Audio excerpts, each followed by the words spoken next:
नाज़रीन, रूस में भी कातिल वायरस के वार जारी हैं। एक ही रोज में 22 मरीज जाँ बहक हो गए। 24 घंटों में मजीद 2774 अफराद मुतासिर हो चुके हैं।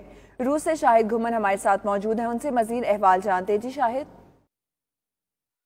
जी, रूस में कोरोना वायरस के मरीजों की तादाद 21,000 से तजावज कर गई है। इस वक्त कोरोना वायरस रूस के 82 रीजन में फैल चुका है। गुज़श्ता 24 घंटों के दौरान रूस में कोरोना वायरस से 22 अफराद हलाक, जबकि 2774 अफराद इससे मुतासर हुए हैं। इस तरह रूस भर में कोरोना वायरस से हलाक होने वालों की कुल तादाद 170, जबकि मुतासरा मरीजों की तादाद 21,102 हो चुकी है। अगर दारुल हुकूमत मास्को की बात की जाए तो मास्को में अब तक 95 अफराद हलाक और 13,000 के करीब अफराद इस मर्ज का शिकार हो चुके हैं।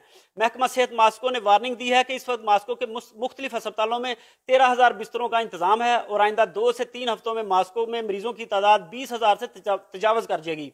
इसलिए मास्को के मुख्तलिफ 24 अस्पतालों में कम अज कम 21,000 बिस्तरों का इंतजाम करना होगा।